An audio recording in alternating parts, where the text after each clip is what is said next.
Subtlety. There's a lot of meaning you can derive from like the subtle actions characters do in the animation, or like the little small things that are in the story that really help elevate it to another level. I love noticing these things because it can give more of a deeper meaning to something that you thought you knew really well, and plus it's just really fun to share them. Take for example this one scene right before Akira wakes up in Devilman Crybaby. Seeing Serene for those few frames does a lot to contextualize the relationship between her and Amon. But what I really love is seeing these subtle differences that come from an adaptation, right? Because you notice things that are different than the original, and sometimes that can elevate them, and other times it, well, it can bring them down. For a long time, I considered this episode right here to be one of my favorites in all of anime. So I decided to take this format that I've used in a couple other videos to see how well it holds up against the original, and, oh boy, I really wish I hadn't done this. But now that I have done this, I can't just sit on this alone, so come with me as I go through what makes Kubo's opening chapter so great, and how the anime bungles that intro. Man, I do really love the word bungles. In terms of the characters, they remain essentially the same. The three characters that have a relatively significant change to them are Isshin, Rukia, and Karin, with Karin's character being the worst offender. Isshin Kurosaki doesn't have any abilities to see ghosts like his kids do, and he expresses this directly. So when he goes upstairs to check on Ichigo in the manga, it makes sense that he can't see Rukia. It also shows that he really cares about his kids because he's checking to make sure everything's alright, albeit in his own way.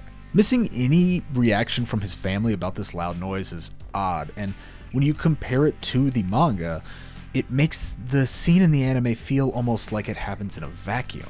Like nothing is being affected outside of this room. Now, I'm not really sure why they decided to, not have Isshin show up in the anime, but I would have loved to see him. I mean, he's one of my favorite anime dads, and I think it would have only given him more credit as a dad if he had checked on his son. Rukia is also slightly different. Throughout the entire first chapter, she is this seemingly cold person who's only there to do her job. This veneer starts to peel away as Rukia starts to realize through their encounter with Fishbone D that the only way they're going to survive is by giving her powers to Ichigo. However, we do get a look at this contrasting personality when we see her explaining hollows to Ichigo in his room. She's caught off guard because he can see her, but is still surprised more than anything and acts haughty to cover up this fact. Her otherwise cold demeanor contrasts fantastically with her cute drawings, and it really goes to show this persona that she's built up, as she was adopted from the slums into a very high-ranking noble family. In the anime, she has a much more gentle face. When exercising the spirit following Ichigo around, the spirit looks much more comforted than in the manga, and we can clearly see why based on Rukia's differing expressions. The anime makes her much more trustworthy, while the manga keeps her intentions shrouded in ambiguity. Now, the last character I want to talk about in depth, well, she has the most damage done to her in this episode. Karin is Ichigo's little sister and the older half of the Kurosaki twins. She's able to see ghosts, but has chosen to ignore them and live in a constant state of denial. These are facts stated both in the anime and the manga, so why does this happen in the anime? Ichigo, speaking of uncool, you have a new one. Hey, how long have you been there? If she doesn't believe in them and is in permanent denial, as she says herself, then why would she be the one to point it out to Ichigo? In the manga, Yuzu's the one who does this, even though she can only see fuzzy outlines of ghosts. Now, I can already see the comments about, this little statement here. Excuse me, sir, Karin's the one who comes to tell Ichigo that the Hollow's attacking the family? Mr. Seaweed, sir, Karin's the one later on in the manga who comes to run after Ichigo, even when she's sick, to, like, tell him about the Hollow and, like, warn him and stuff. Yeah, she does both of these things, but let's look at the context of these circumstances that she does these things in. Both times, someone in her family is in grave danger. She's willing to disregard her denial of the supernatural because she doesn't want to lose another member of her family. not after her mom died and left her and Yuzu only with faint memories. I believe that denying ghosts is Karin's way of coping with this loss. Her mother is dead, and it's possible she tried to look for her spirit given that she can see ghosts, and since she never found her, denial would be one route to cope with this. Over the series, this denial starts to turn into acceptance when she learns that her brother is a Soul Reaper.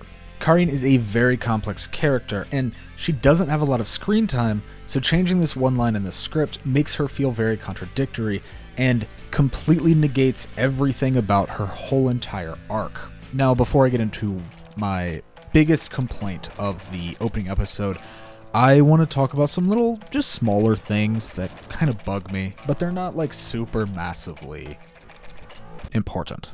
And the first of these is when Ichigo breaks the Kido. Rukia's Kido is unable to restrain him in both scenarios, but the way he breaks out of them differs slightly. In the anime, Ichigo breaks the Kido at the bottom of the stairs after rushing down and seeing Karin being held by the hollow. In the manga, Ichigo breaks the Kido in his room after Karin comes to warn him before taking off to fight the hollow himself. The anime's use of Ichigo slowly being able to gain more control and movement until finally giving one last burst of effort to break the spell is great. It's a great way to sell that Ichigo is slowly releasing more and more of his spiritual pressure without needing to say anything. Now, I'm going to be honest here, I do really love this, and honestly, I think I might like it more than the way it's done in the manga. However, the manga shows Ichigo's rage at seeing one of his sisters hurt and how his emotions can affect how much power he's letting out. Both are done effectively, I just prefer the anime's decision. And this leads directly into the next change that I want to talk about. The bat. Bunk! After breaking the Kido, Ichigo grabs a bat from his room and runs downstairs to fight the hollow. Now this might seem inconsequential, especially when the bat only shows up in 8 panels of this first chapter. Okay, fine. We'll call it 7 because 2 of those panels only show like half the bat. This is a very important distinction from the anime, however, where Ichigo grabs a chair before sprinting out of the wall. Now, a bat is very similar to a sword in both the shape of it and the way you hold it. I mean, look, okay, at least it's more similar than a folding chair, alright? It's why Rukia has him train with one in Chapter 3. This one panel where Ichigo blocks Fishbone D's fist shows us that he at least knows a little bit about using a sword, since that's the same way you could block using an actual sword. It makes it slightly more believable that he would be able to use the Zanpakuto as effectively as he does. We're also shown later that he at least has an interest in martial arts, and so it's possible that he took up kendo at some point or was taught like the basics at his dojo or from a friend. But honestly, this is just pure speculation and isn't really all that relevant. After losing his weapon of choice, Ichigo needs something to fight off Fishbone D, and that something just so happens to be a Zanpakuto. Not this one though, this is the Bankai, and honestly I might make a video talking about how much I love his Bankai, but that's not today. When Ichigo gets his powers in the anime, he has a conviction to him. He is unwavering in his decision, willing to put everything on the line to save his family. It's not the same in the manga though. For a second, Ichigo is worried about his own safety, until he hears Yuzu's cries for Ichigo to run away, even while unconscious. This steals his resolve and puts any doubts about his own safety to rest. That doesn't matter anymore. As long as there's a chance to protect his family, that's all he needs, and he'll take it. Now this gives us a little insight into the psyche of Ichigo. He is a much more complex character than the anime gives him credit for in this first episode. Now the ending of both are roughly the same, with Ichigo fighting and defeating Fishbone D, and then a splash screen coming up and Ichigo saying, "Occupation Soul Reaper." But honestly, it's not even a fight. Okay, I mean it is, but look, you know what I mean. The sound design of this entire sequence is fantastic. Combine that with the banger OST and the nice fade into that killer ED, and you just have an unbeatable combination. I never felt this empty before. Now, I wanted to save this point for last because it's one very major change from one seemingly minor decision, and it all revolves around the fan favorite character of Dead Girl. Is that? Yeah, that's the character name. Who knew? The opening of this series shows Ichigo fending off a group of skateboarders who had knocked over a vase of flowers that had marked where a young girl had died. She's thankful for the help, and he promises to come back the next day to replace the flowers. Later at night, we see her being chased by Fishbone D. Fishbone D gives up on his chase of the ghost girl once he catches wind of Ichigo. However, in the manga, Fishbone D was in the middle of eating when he catches that scent. This causes him to drop what remains of her, her head cracking onto the ground. In the manga, Ichigo has not seen her since protecting her that afternoon. He had no reason to. He didn't know about hollows or that they might be after other ghosts in the area. Plus, it hadn't even been a full day, but his life was about to become very busy. So busy, in fact, that he wouldn't have time to take her flowers to replace the ones knocked over like he'd promised. Even though he helped her with the punks earlier that day, he wasn't able to help her pass on, something he clearly wanted to make sure happened. This means that Ichigo's first action as the hero of this story was ultimately a failure. It's a failure that he'll never know, and it's a failure that he can never correct.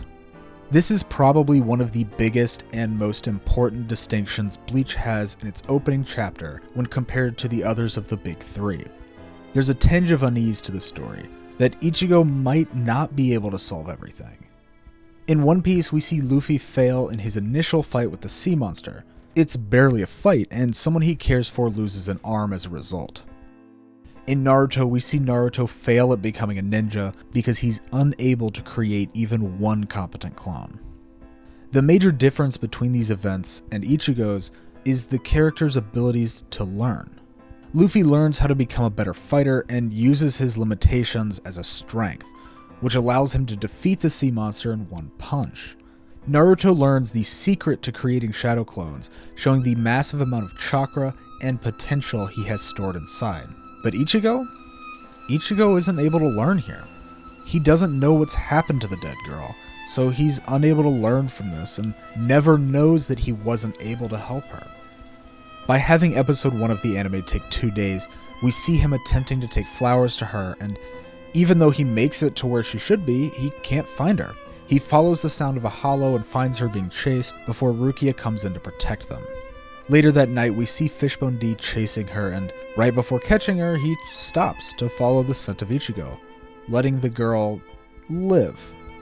By the anime letting her live, it gives the chance that she was sent to the Soul Society and was able to live there in peace. And because the Soul Society is so big, it would be near impossible for Ichigo to run into her by chance, so we would never know whether or not she actually made it.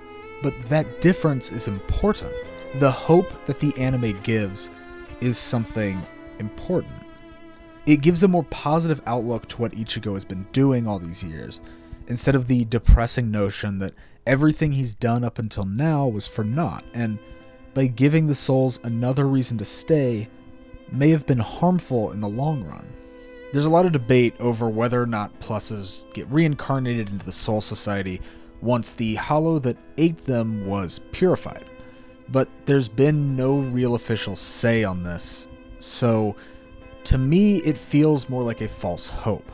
Bleach is a series that I absolutely love. Love it to tears in almost every form that it's in. Yeah, I mean, the Bound arc is pretty rough, but like, I don't know, there's some fun in it. I would stay up late into the night just re-watching that first episode of Bleach on my iPod Classic, okay? This tiny screen, because I loved it so much. I don't know. Revisiting this first episode for the anime, and I mean, I guess like picking it apart or whatnot, comparing it to the manga. Man, it's like one of those things that, you know, you regret doing it as soon as you start.